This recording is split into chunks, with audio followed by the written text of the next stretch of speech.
Dígalo conmigo, estando ya presente el sumo sacerdote para siempre, para siempre. Y leo el capítulo 3 de Apocalipsis, versículo 14. Después vamos a movernos para que ya adelante al libro de Hebreos. Y después abra Hebreos capítulo 5 cuando salgamos de aquí si quiere. Porque vamos a estar en Hebreos capítulo 5. Vamos a estar compartiendo en todos estos domingos, Dios mediante, este libro que hace años, tiempo, que para mí es uno de los libros más preciosos del Nuevo Testamento, el libro de Hebreos.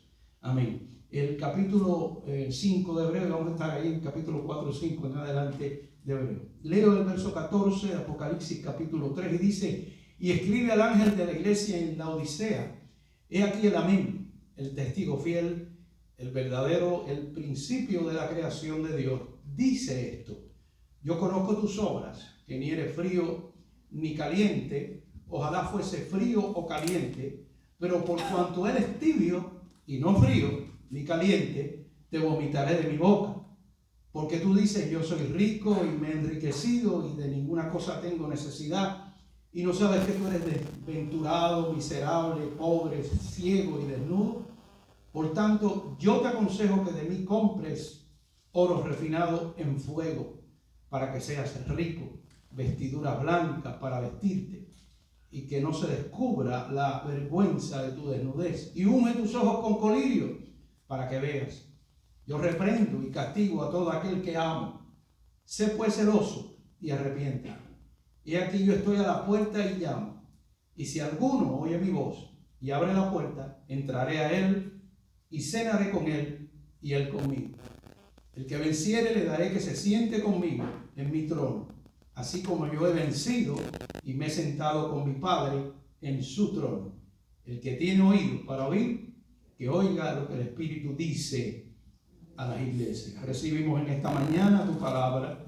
Señor, tú nos hablas a través de ella. Solo podemos abrir nuestros labios cuando tu palabra está en nuestro corazón y en nuestra vida. Que seamos oidores, que seamos receptores, que podamos, Señor, ver aquellas cosas que tú has preparado. Este tiempo no es nada más para tener comunión contigo, para comunión con el Espíritu, comunión con tu palabra. Señor, mirarnos a cara descubierta a través de un espejo, ver cómo somos, quiénes somos, ver por qué tú has muerto por nuestra vida, por qué has resucitado por la iglesia, Señor. Poder mirarnos, Señor, en esta palabra, poder reconocer, Dios mío, en el nombre de Jesús, lo que has preparado para nosotros. Gloria te damos en esta tarde y recibimos de ti, Señor, toda bendición en Cristo Jesús. Y la iglesia dice amén. Gloria a Dios. Voy a estar hablando acerca de el llamado de Dios al sacerdocio, y eso está en Éxodo capítulo 28, no lo busques si quieres, pero Dios llamó a Aarón y a los hijos de Aarón, allí cuando el Señor empieza a establecer la ley que le da a Moisés después del Sinaí. Cuando salen y cruzan el mar, Dios llama a la descendencia de Aarón, y de la descendencia de Aarón saldrían los sacerdotes que fueron llamados para ejercer los oficios en el santuario, en el culto a Dios, a Jehová Dios. En el antiguo pacto fue el servicio que ellos hacían en el desierto a través del tabernáculo, aquella casa de campaña que armaban en el desierto y desarmaban y armaban y desarmaban y armaban. Wow. Y allí pues estaba el lugar santo, el lugar santísimo, los rituales del culto y todo aquello que está en este libro de Hebreos y en el libro de Levítico en el antiguo pacto, pero Hebreo nos habla mucho acerca de eso. Después viene el templo, cuando Salomón construye el templo allí en Jerusalén, y en el templo se continuaban los oficios del culto. Amén. Tan es así que hoy día hay una línea del pueblo de Israel que está preparando los sacerdotes para adoración en el tiempo, supuestamente según la iglesia, no los israelitas, en el tiempo del milenio. Amén. Pero entendemos y hemos comprendido de que la salvación no va a ser a través de la ley. Eso es algo que debemos mirar al punto de vista de la gracia de Dios. Amén. Porque ya el sacerdocio ha terminado. Aquel sacerdocio del antiguo pacto. Ya no hay sacerdocio en el antiguo pacto. los del Antiguo Testamento. Los hijos de Aarón, todos han muerto. La descendencia de Aarón, quién sabe dónde está. Amén. Y ha cambiado el pacto, ha cambiado la ley, ha cambiado el sacerdocio. Entre esos sacerdotes estaba el sumo sacerdote. La palabra sumo es el mayor, el más grande, lo máximo. Amén. El sumo sacerdote. Su oficio y el oficio del sumo sacerdote, vamos a verlo porque es importante ver esto. De esta manera podemos ver lo que la Escritura habla acerca del sacerdocio ahora, cuando se refiere en realidad a aquellos que han recibido a Jesucristo. Hebreos 5, vamos allí todos. Hebreos 5 dice, Hebreos 5:1 dice, porque todo sumo sacerdote, hablando del sumo sacerdote, tomado de entre los hombres, es constituido a favor de los hombres en lo que a Dios se refiere. Es decir, el sacerdote es llamado a favor de los hombres. Si hay una línea que sigue el sacerdocio del Antiguo Testamento, son tus queridos amigos católicos. La Iglesia Católica, ahí tenemos el sumo sacerdote, que es supuestamente el Papa, y la línea sacerdotal de ellos. Amén. Ya eso ha terminado. Ellos siguieron con el antiguo pacto. Ellos tienen, si usted mira la Iglesia Católica en sí, usted ve que las vestimentas de ellos tienen que ver con el Antiguo Testamento, que todo lo que ellos han hecho es que tienen parte todavía de lo que es la ley encima de ellos. Y estos sacerdotes eran constituidos a favor de los hombres en lo que a Dios se refiere, para que presenten ofrendas y sacrificios por los pecados. Ese era el trabajo del sacerdote del Antiguo Pacto: presentar ofrendas y presentar sacrificios por los pecados, para que se muestre paciente con los ignorantes y extraviados, puesto que él también está rodeado de debilidad. Es decir, que tenía que entender que cuando le iba a sacar la paja del ojo al otro, tenía que no olvidarse que él tenía la vida también en el ojo de él. Y eso es algo que los creyentes tienen que mirar cuando empezamos nosotros a juzgar a alguien. Tenemos que tener mucho cuidado, pues el sacerdote tenía que entender que como él era pecador, también cuando él ministraba a los pecadores tenía que reconocer que él también estaba en la misma posición que ellos, porque él también estaba rodeado ¿de qué? Dice ahí, de debilidad. Y dice el capítulo 8 y el versículo 3, ahí dice, el capítulo 8, verso 3 dice, porque todo sumo sacerdote está constituido para presentar ofrendas y sacrificios, por lo cual es necesario que también éste tenga algo que ofrecer, es decir, por él mismo, porque el sacerdote que era llamado por Dios, como lo fue Aarón y la descendencia de Aarón y los hijos de Aarón, de donde viene la tribu de Leví, que era la línea sacerdotal de las 12 tribus de Israel. Todos ellos eran pecadores, porque todos ellos eran hombres que morían, y venían otros y morían, y venían otros, y eso nos lo explica el libro de Hebreos. Este sacerdocio termina con el pacto antiguo. El pacto antiguo termina también el sacerdocio. El pacto antiguo termina también la ley. Tenemos que ser conscientes de lo que enseñamos en este púlpito. Amén. Y debemos entender claramente que el antiguo pacto tuvo lugar en el tiempo señalado por Dios. Cuando vino Cristo, nació de mujer, nació bajo la ley. Amén. Y ahí termina el antiguo pacto. Al terminar el antiguo pacto, termina todo lo que tiene que ver con la ley, y termina también el sacerdocio. Muchos dicen, no, porque la ley tiene que continuar, porque lo único que continúa de la ley es la moral de la ley. La parte moral de la ley, que también Cristo nos habla de eso, y los apóstoles nos hablan de eso, porque se nos enseñó desde el principio, y hemos nacido con algo que Dios ha puesto en nuestro corazón, y el apóstol Pablo lo habla en el libro de Romanos capítulo 1 y capítulo 2, acerca de lo que Dios ha puesto en el corazón de los gentiles, cuando ellos son más todavía obedientes a los preceptos, a la moral de la ley, que los mismos judíos. Ahí lo dice Pablo en Hebreos capítulo 1. El sacerdocio termina con el pacto antiguo, termina el sacerdocio, ha pasado la ley, hubo un cambio. Mira el capítulo 7, el versículo 12. Amén. Si está allí un momentico, capítulo 7, verso 12, dice claramente, porque cambiado el sacerdocio, necesario es que haya también cambio de ley.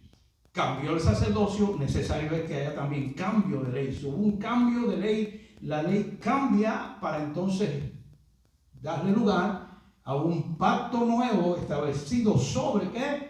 muchísimas mejores promesas. Si vemos el verso 18 del capítulo 7, dice: queda pues abrogado el mandamiento anterior a causa de su debilidad e ineficacia, pues nada perfeccionó la ley. Lo que nos está enseñando Hebreo claramente es que el mandamiento anterior, que es la ley recibida para el pueblo de Israel, queda abrogado, es decir, está cumplido, o sea, parado allí en el momento en que Jesucristo vino a su tiempo, nacido de mujer y nacido bajo la ley, para cumplir el pacto con nosotros y sacar a la luz la vida y la inmortalidad por su divino poder. Pues nada perfeccionó la ley, y de la introducción de una mejor esperanza por la cual nos acercamos a Dios. Es decir, la esperanza del Antiguo Testamento era mirar hacia el futuro, de acuerdo a lo que Dios le dio a los profetas, y ya ese futuro había llegado, que es Cristo el resucitado. Ahora nosotros tenemos esa esperanza viva. Por eso los apóstoles hablan de una esperanza viva. Nada perfeccionó la ley, ha terminado el sacerdocio, ha terminado la ley. ¿Por qué los adventistas siguen con lo mismo? ¿Por qué los testigos de Jehová siguen con lo mismo? ¿Por qué muchos evangélicos siguen con lo mismo? A mí no me pregunte, yo no sé, pero yo he leído la Biblia y la Biblia me dice que ha terminado el sacerdocio del antiguo pacto, porque ha terminado la ley del antiguo pacto, y al terminar la ley terminó el sacerdocio, y al terminar el sacerdocio terminó la ley. ¿Cuál era el trabajo del sacerdote? Lo leímos ahorita: presentar ofrenda, sacrificios por los pecados del pueblo. ¿Qué es lo que hace la Iglesia Católica? Se mete en un cuartico entre el viejo, entre el joven, entre la muchacha, entre el que tomó, el que hizo, el que aquello. Hijo mío, que ay, hija mía, no te cuento, vamos, tienes 40 Ave María, 15 no sé cuánto. Es la misma historia, es la misma situación, lo mismo que practicaba el pueblo de Israel, de otra forma, de otras maneras, pero es una copia de aquello. Ya eso terminó. No hay más ofrenda por el pecado, dice la Escritura claramente. Amén. Y se reformaron todas las cosas, fueron reformadas, porque nada perfeccionó la ley. Hubo una reforma del Antiguo Testamento. Esa es la verdadera reforma, la reforma de que hubo un cambio de ley y que hubo un cambio de sacerdocio. Y gloria a Dios por eso. Amén. Ahora el sacerdocio es un sacerdocio perfecto.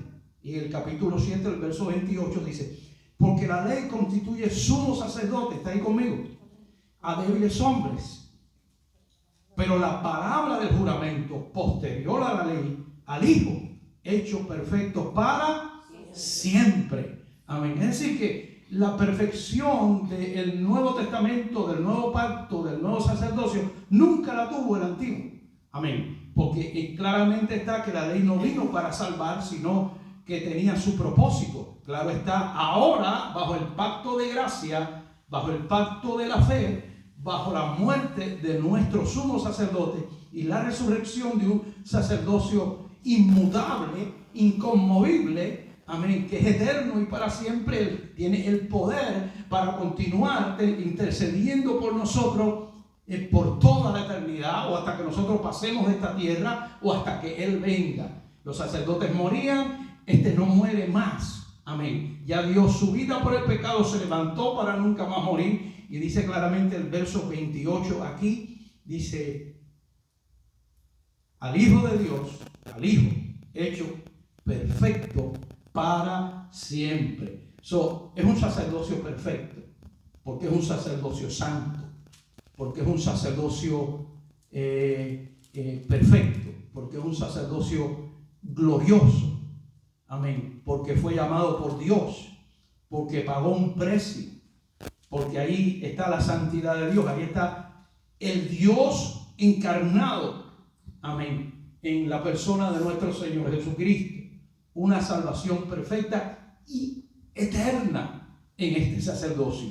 Amén. Mire el capítulo 9 y el verso 11. Y este es el texto clave.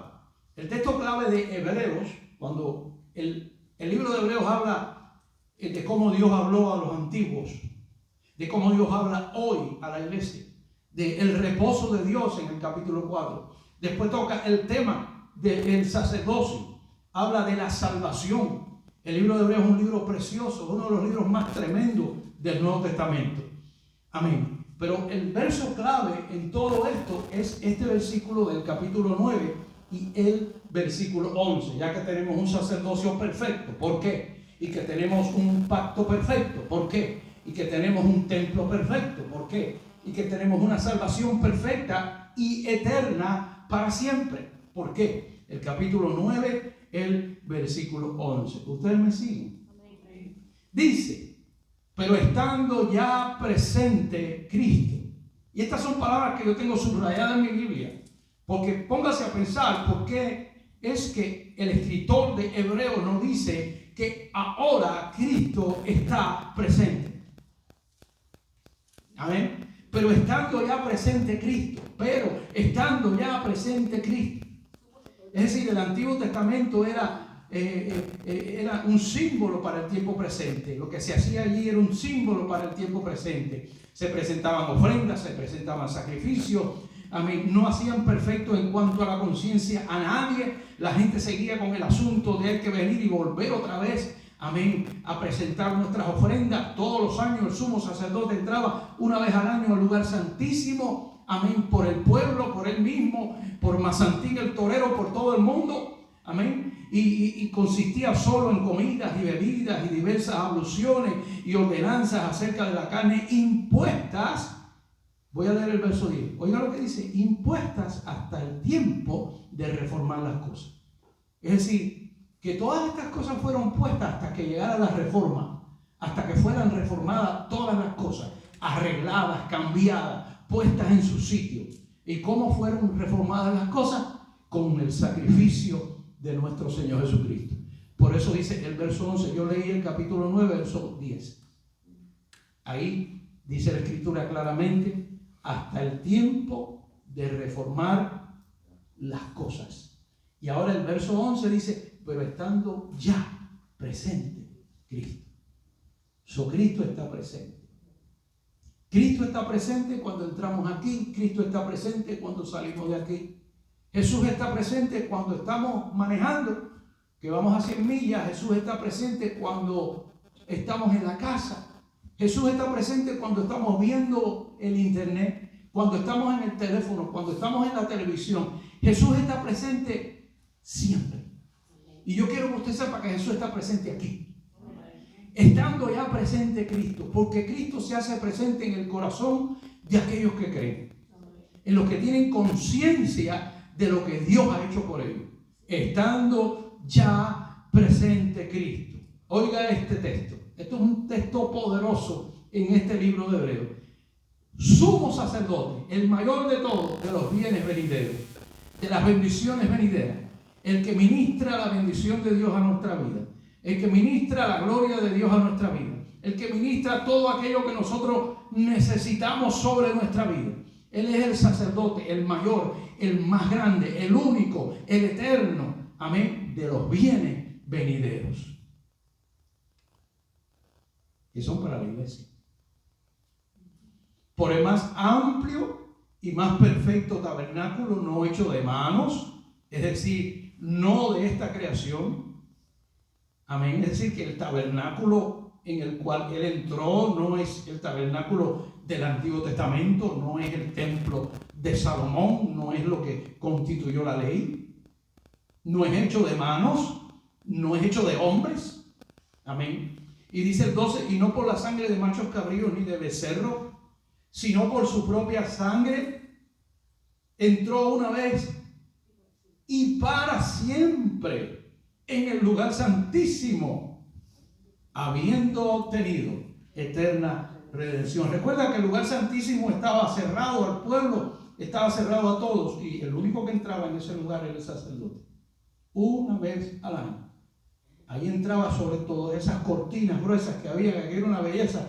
Entraba ahí al lugar santísimo, empezaba con la sangre de los toros, de los machos cabríos, a rociarla sobre los utensilios y ribara, y sabe Dios lo que él decía allá adentro. Ahí está en el libro de Levítico, en los Salmos, lo que el sacerdote con la esponja rociando la sangre, aquellos sacerdotes, todo aquello no era algo bello, aquello era una carnicería llena de sangre, estaban, allí había mal olor, los animales muertos, eso no era fácil. Eso no era fácil, amén. Y dice claramente que Jesús entró al lugar santísimo. No a ese lugar santísimo, La palabra cuando habla del lugar santísimo habla del cielo mismo, para presentarse por nosotros ahora ante Dios. Estoy hablando de un sacerdocio que salva. Y aquí es donde está nuestra salvación. Y aquí es donde está la explicación de por qué razón la salvación es segura en aquellos que han creído de verdad en Cristo. No por la sangre de machos cabríos y de becerro, sino por su propia sangre. Entró una vez para siempre en lugar habiendo obtenido eterna redención. Habiendo obtenido, ¿qué? ¿Eterna qué? Redención. Redención es el precio pago por tu vida. Fuimos redimidos, sacados de las tinieblas al reino de su amado Hijo. Bendito sea el que vive para siempre. Amén. Quitó de en medio el pecado. Aquí. Y oiga lo que dice el versículo 11. Pero estando ya presente Cristo, cuando vamos al verso 24 del capítulo 9, allí mismo, en el versículo 20, si usted subraya todos esos textos, usted aprende un poco. Dice, porque no entró Cristo en el santuario hecho de mano. Es decir, Jesús no entró. Recuerda que Jesús desciende a las partes más bajas de la tierra y después asciende a los cielos dando dones a los hombres, y ahí está hablando en realidad también de la salvación. Pero en el verso 24 dice, porque no entró Cristo en el santuario hecho de mano, figura del verdadero. Es decir, que el santuario hecho de mano era una figura del verdadero. El verdadero es el santuario de Dios, es Cristo Jesús el Señor, sino en el cielo mismo, para presentarse ahora, diga ahora. Ahora, esa palabra ahora abarca el momento en que esta palabra es escrita después de la resurrección y abarca toda la eternidad hasta que Cristo venga. Esa palabra ahora es que Cristo se presentó en el cielo ahora. Esa palabra no se mueve. Cristo se presentó por nosotros ante Dios ahora. Esa palabra ahora es eterna. Amén. Dice ahora por nosotros ante Dios. Gloria a Dios por eso, hermano. Gloria a Dios por eso. Gloria a Dios porque Jesús se presentó por ti y todavía está ahí por ti ante Dios, por tu falta, por tu pecado, por nuestra falta, por nuestro pecado, por nuestra mentira, por nuestra injusticia, por nuestra falta en todas las áreas, por nuestra incapacidad de poder llegar ahí, sino que Él paga el precio por nosotros y se presenta ante Dios por nosotros. Dice el Señor, al que más se le perdona, más ama. Eso aquella mujer que vino con sus cabellos, dice que, y aquel perfume que echó sobre los pies, y él le dijo, al que más se le perdona, más ama. Y en realidad el que más siente el perdón, el que más siente que se le ha perdonado, en realidad es el que más se acerca y el que más comprende el amor con el cual Cristo le ha, amén, le ha amado. Oiga lo que dice, que Cristo entró por nosotros en el cielo mismo. Y dice el 25, oiga esto, y no para ofrecerse muchas veces como entra el sumo sacerdote en el lugar santísimo cada año con sangre ajena. Es decir, el sacerdocio usaba la sangre de los becerros, de los machos cabríos, de los animales, porque era lo que la ley había establecido. Amén. De otra manera le hubiera sido necesario padecer muchas veces desde el principio del mundo. Es decir, continuamente, como otros morían, llegaba el otro. Gervasio se moría, llegaba Pepito, Pepito se moría, llegaba José, José se moría, llegaba Joselito, y así venían. Dice el verso 27, y de la manera que está establecido para los hombres que mueran una sola vez, y después de esto, ¿qué? El juicio. Oiga esto, de la manera que está establecido para los hombres que mueran una sola vez y después de esto el purgatorio. No dice el purgatorio. No hay purgatorio. Amén. El juicio. La oportunidad para el sacerdocio, la oportunidad es ahora. Es aquí. Mientras que respiramos, mientras que estamos aquí. Hoy es el día de salvación para todo aquel que cree. Para todo aquel que cree. Dice el 28, así también Cristo se ofreció una sola vez por los pecados del mundo. Y aparecerá por segunda vez en relación con el pecado para salvar los que le esperan. Voy a leer el texto otra vez. Amén. Dice, así también Cristo fue ofrecido una sola vez para llevar los pecados del mundo. Amén. Y aparecerá por segunda vez en relación con el pecado para salvar a los que le esperan. ¿Leyó? Parece que no ha leído nada, porque eso no es lo que dice. Cristo fue ofrecido una sola vez para llevar los pecados de muchos. No del mundo, de muchos. Ok. Si eso es lo que crees, que es por el mundo, pero el mundo no le recibió, pero el mundo no lo quiere, pero el mundo no lo ha querido. Amén. Y aquí dice claramente que Él llevó los pecados de muchos. Pero esos muchos se han creído. Esos muchos creerán. Y esos muchos son los que recibirán el sacerdocio de Cristo. Y dice que aparecerá por segunda vez. ¿Cuánto le espera? Por segunda vez. ¿Estás ahí conmigo? Dice que aparecerá por segunda vez. Ya Cristo vino, se levantó, resucitó y aparecerá por segunda vez sin relación con el pecado. Ya no viene a morir, ya no viene a dar su vida, ya no viene a sufrir por nosotros, no, para salvar a los que le esperan. Ahí es donde viene la redención total, la segunda gracia. Ahí es donde viene, amén, el cielo eterno, la vida eterna, la gloria eterna. Ahí es donde termina todo. Bendito y alabado sea su nombre. Amén. Bueno, si nosotros vemos todo lo que yo he leído aquí, usted ve el libro de Hebreos, que yo le aconsejo, mire, entre en este libro, que es una bendición tan grande. Poquito a poco vaya leyendo Hebreos. Amén. Nos habla de que nuestros pecados fueron perdonados por su sangre, que Él nos hizo reyes y sacerdotes.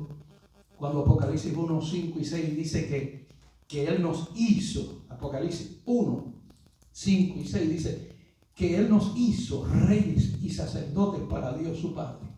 Cristo nos hizo reyes y sacerdotes. Y en realidad todos hemos venido a ser real sacerdocio, como dice Pedro, nación santa, pueblo adquirido por Dios para anunciar las virtudes. Virtudes son las cosas lindas y bellas que Dios ha preparado para aquellos que le aman. Todos hemos llegado a ser un real sacerdocio. Recuerda que el sacerdocio tenía que ser santo. El sacerdote del antiguo pacto se veía como alguien que Dios había llamado y apartado para el oficio. No podía hacer más nada que ministrar al pueblo.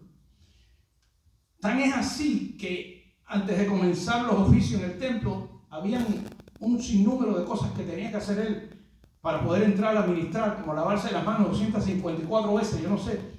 Y tenían que limpiarse y lavarse, y no podían sudar, representando la santidad, la limpieza que tenía que tener el sacerdote. No podía tener nada encima que fuera un objeto que se interpusiera en lo que Dios había ordenado. Todo eso era parte de la santidad del Antiguo Testamento en cuanto a las cosas exteriores del sacerdote.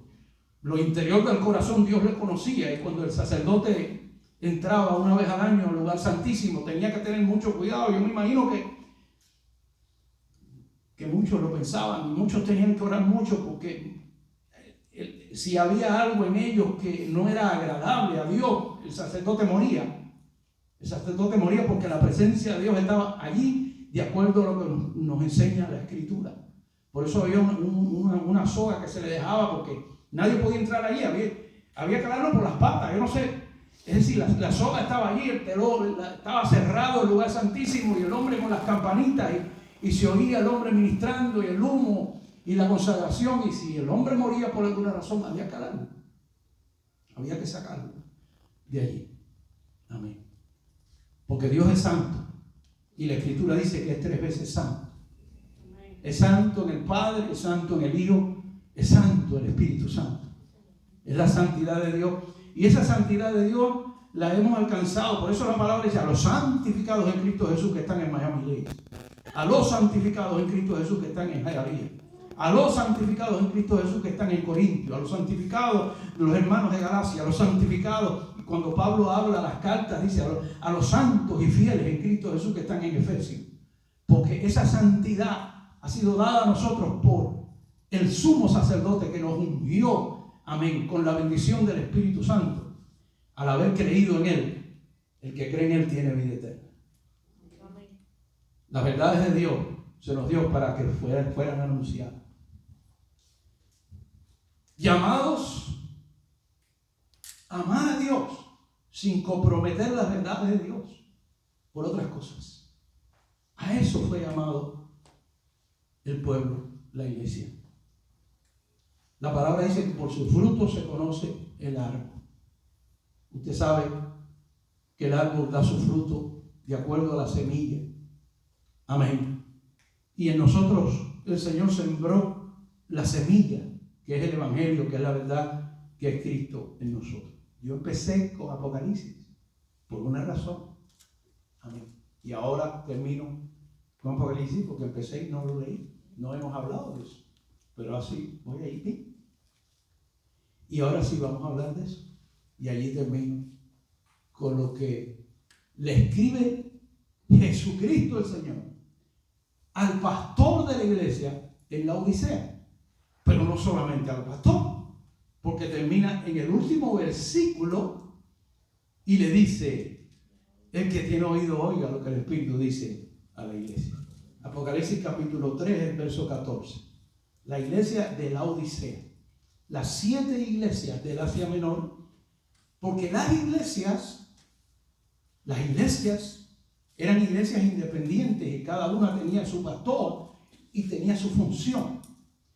Las denominaciones son importantes y han jugado un papel primordial en la historia, porque cada una tiene sus verdades. Pero no existirían denominaciones si no existe una iglesia. La iglesia local es lo más importante y nosotros somos una iglesia local.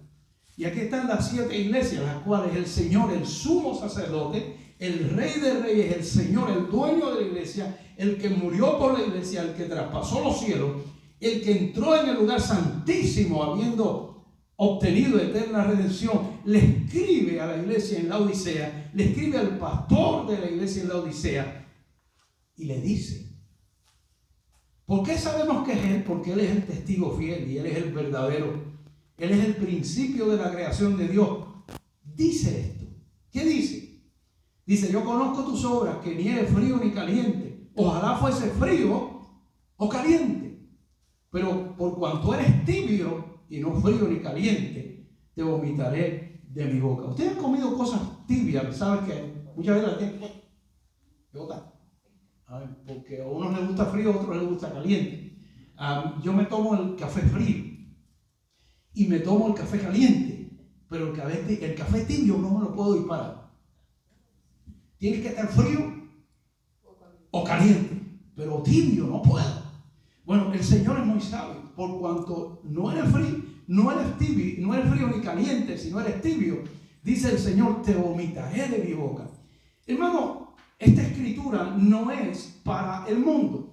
Aquí se saca un texto que cuando dice el verso 20, dice: he aquí yo estoy a la puerta y llamo, y si alguno oye mi voz y abre la puerta, entraré a él y cenaré con él y él conmigo. Esta escritura la usan los pastores para hacer un llamado al mundo y decirle a los hermanos que Cristo está tocando las puertas. En ningún momento le está escribiendo al mundo. Jesús le está escribiendo a la iglesia. El Señor le está dando un mensaje a la iglesia en la Odisea, una iglesia que formaba parte del Asia Menor, una iglesia que parece que no era ni de la derecha ni de la izquierda, era del medio.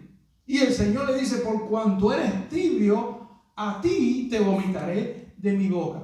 ¿Por qué le digo esto? En el verso 17 dice: porque yo soy rico. Tú dijiste: yo soy rico, me he enriquecido y de ninguna cosa tengo necesidad, y no sabes que tú eres un desventurado, miserable, pobre. ¿Cómo fue que se hizo rico? ¿Cómo es que lo tenía todo? ¿Será que se sentía rico porque el Señor lo había salvado? ¿Se sentía rico porque tenía mucho en la iglesia? ¿Se sentía rico porque? ¿Por qué sería esto? ¿Por qué Dios le dice amén, si tú eres un desventurado, un miserable, un pobre, un ciego, un desnudo, y eres creyente. Esas son las palabras fuertes del Señor a ellos, a un pastor, al líder, a la iglesia, a todos, porque el pastor es parte de la iglesia. Todos somos parte del cuerpo.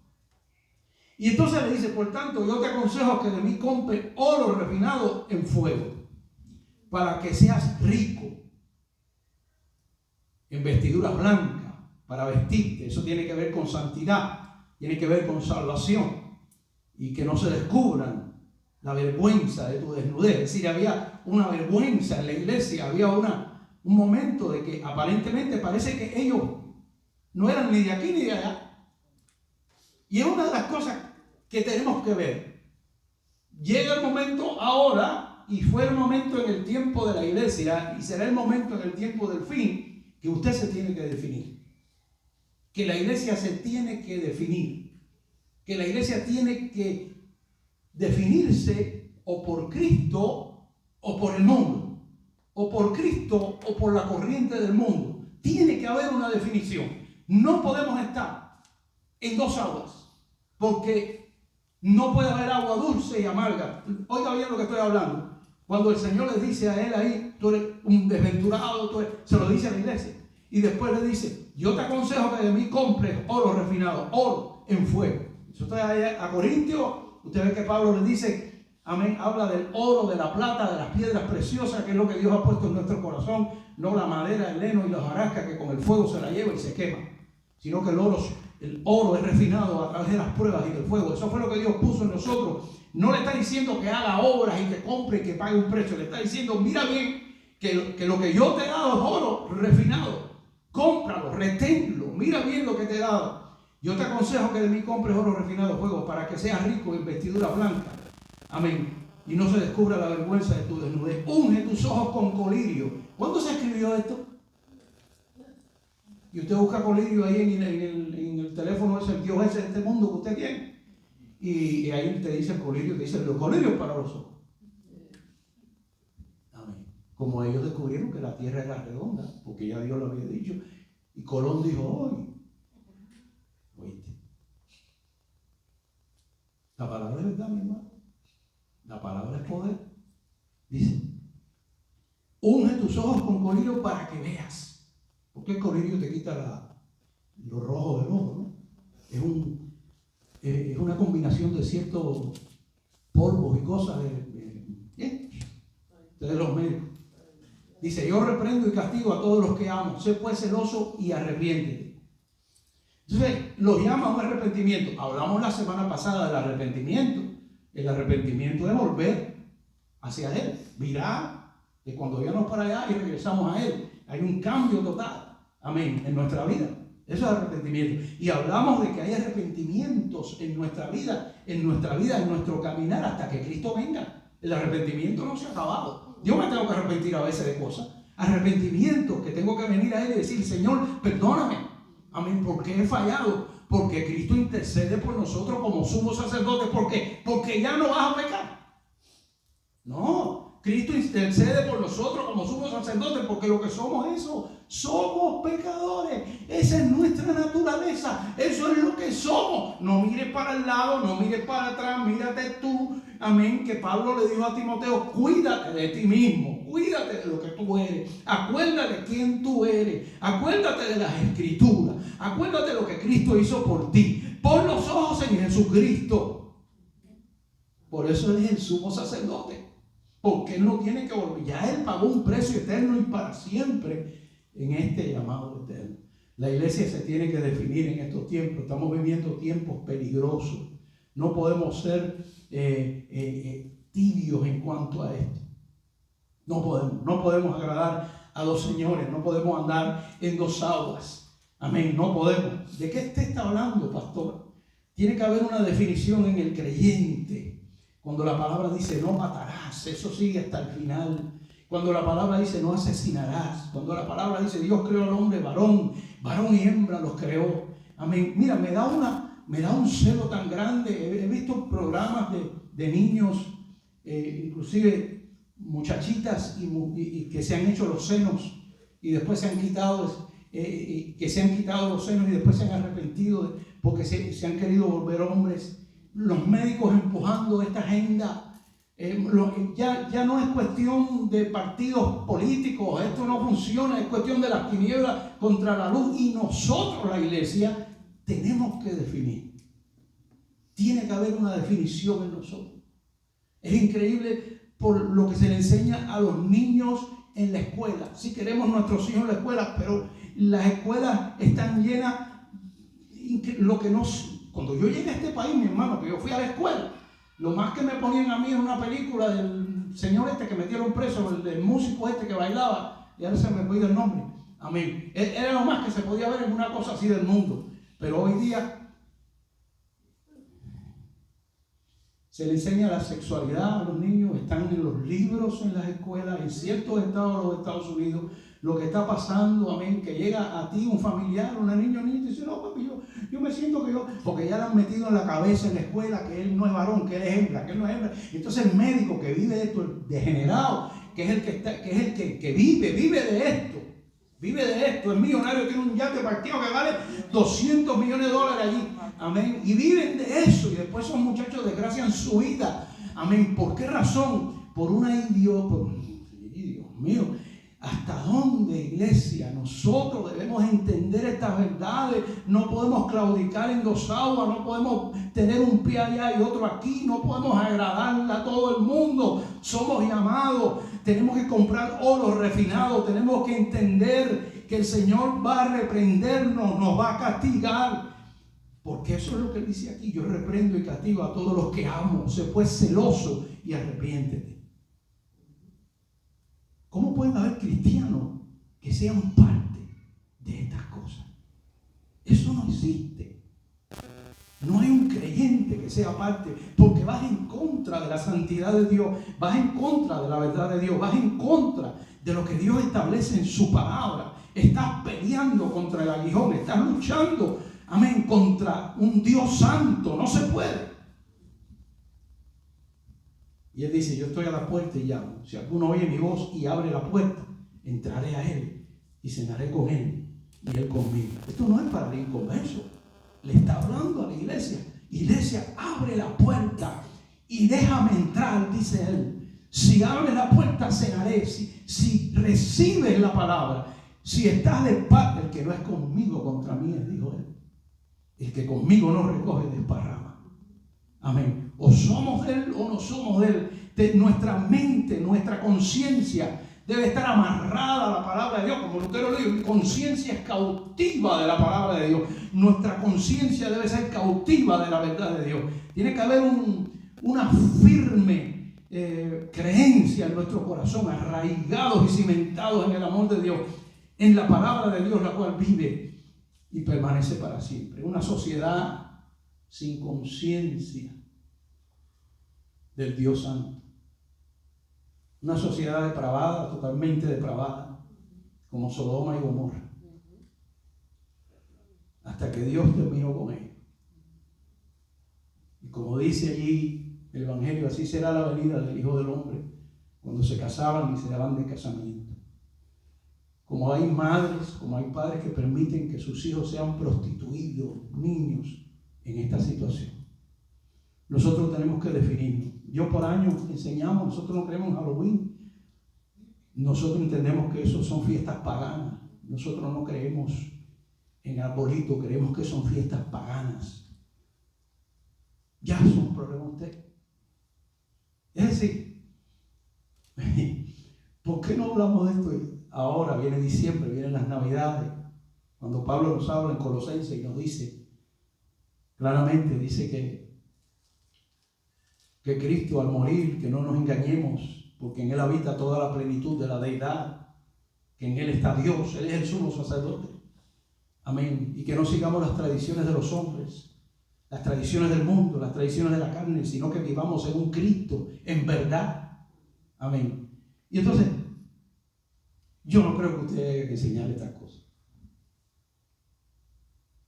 ¿Sabe Dios? Porque hay cada sorpresa. Pero yo no lo creo. No creo que usted no sepa lo que Dios dice acerca de todo esto, de las tradiciones que establecieron nuestra familia, tradiciones de hombre, sino que siguiendo la verdad en amor, dice la verdad, siguiendo la verdad en amor, crezcamos en todo aquello que es Cristo. Siguiendo la verdad en amor, crezcamos. El amor tiene algo. Si yo te amo, te tengo que decir lo que Dios dice en amor. El amor está en Dios, es amor. Lo que yo no puedo es decir que tengo amor y comprometer la verdad de Dios, porque estoy comprometiendo a Dios, cambiando la verdad de Dios por la mentira. Dios no miente, yo sí miento. Dios no puede mentir, Dios es santo. Amén. Y cuando Él nos enseña y nos ministra las cosas, es por la razón de que Él nos llama iglesia, porque la iglesia quiere decir el pueblo apartado, un pueblo santo. Santidad, no estamos hablando nada más de que ahora, ¿me entiendes?, te tienes que meter en un convento, taparte los ojos. No. Cuando hablamos de santidad, estamos hablando también de todo lo que tiene que ver con lo que dije al principio de la ley, que son que es vivir la ley no en sus rituales, sino vivir la ley en aquello que tiene que ver con la santidad de Dios. Amén. El prójimo, todas estas cosas que la Escritura dice, usted es imagen de lo que está, cosas, ¿verdad? Y cuando llegamos a estos momentos en que estamos viviendo, no podemos acomodar nuestra vida con el mundo y agradar al mundo y caminar con ellos, porque no queremos nosotros, en realidad, cuando llegamos a pararnos en estas verdades, no somos muy agradables a mucha gente. Y ese es el gran problema. No somos, esos cristianos son la peste bubónica del mundo. Esos evangélicos que nada más que creen, no. Pero ellos andan en depravación, depravando a los hijos, y no solamente a los hijos de ellos, quieren depravar a tus hijos, que ellos sean depravados también. A las niñas y a los niños los quieren meter en la misma situación. ¿Qué va a hacer la iglesia?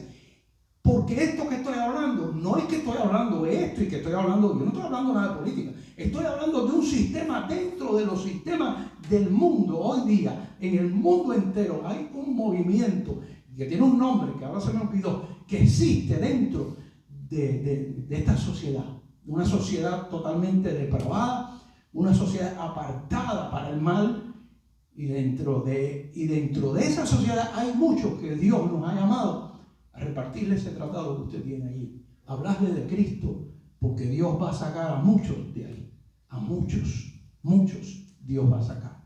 Amén.